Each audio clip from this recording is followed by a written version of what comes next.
Nagising ako ng may dangal at good mood sa aking mga labi. Dahil wala lang, alam niyo naman kagabi, Sabado na, uwi si Mister. Gayon, huy, si Kiret. Kaya naman sa sobrang good mood ko nga ngayong umaga, ay napaupo na nga lang ako din sa aming escalator naming mababalaang. Wala lang, nag-iisip lang talaga ako kung anong nangyari kagabi. Basta na lang ano nangyari. Gayon, huy, kiring-king talaga. Kaya naman ari si Kiret, tulala lang sa isang tabi at di mapakali. Huy, kanta yun na.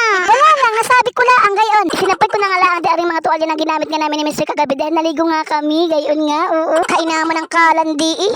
Syempre dahil maalinsangan nga ang panahon, kaya naman naligo kami ni Mr. kagabi. Kaya naman kayo eh. Ilang araw din kasi ako na walang ligo dahil masama ang aking pakiramdam. Kaya sabi ni Mr. kagabi sa akin, tara na, maligo tayo, sabay tayo maligo. Kaya sabi ko, wala, sige, sabay tayo. Huy, si kiring-king talaga. Di ko alam, ba't di ako natagi kapag niyayaya ako ni Mr. Kaya naman eh, huy, kalandi. Maya-maya nga lang ay gumayak na nga rin kami ni Mr. dahil mapunta nga kami ng bayan. Kumbaga magliliwaliw lang kami doon, magde-date kami dahil Valentine's Day. Huy, hindi pa ha, kaya naman ka. Wala lang, kumbaga napasobra lang ako ng sinabi ko gayon. Isinuot ko na nga rin pang malakasan kong pantalon na nabili ko nga lang sa okay na nagkakahalaga nga lang siya ng 20 pesos bago yung blouse ko naman ay nagkakahalaga nga lang ng 25 pesos. O diba, mura laang. Huy, aring marin ninyo ay mahilig sa okay. Halos lahat ng mga damit ko ay puro okay.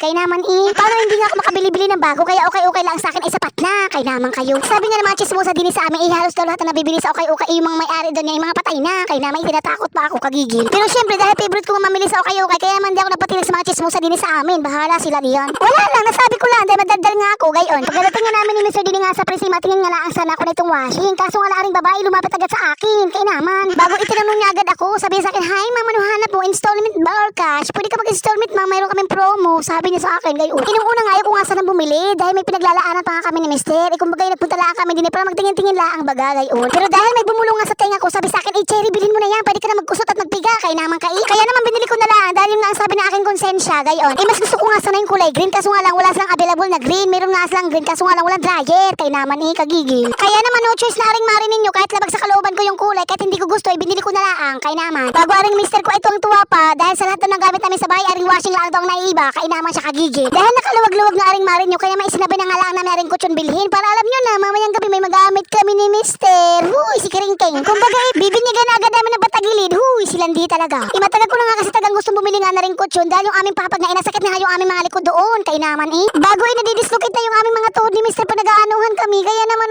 gusto ko talaga ng kutsyon. Huy, tumigil ka nga. Pagkatapos nga namin makapamilya ay mauwi na kaagad kami. Pero syempre bago kami makauwi, masakay na muna kami ng habal-habal. Kaya naman bago nagkakagulo pa nga rin mga driver ng habal-habal dahil sobrang ganda ko daw. Huy, hindi gayon ha, walang sinabi ha. Kaya naman ka. Wala lang. Kumbaga nagfi-feeling lang talaga akong maganda. Gayon. Huy, dumating nga kami din sa bahay ng hapo at gutom dahil aring mister ko hindi malaang marunong magyaya sa akin na kumain sa labas. Kagigil. Parati na lang si tipid.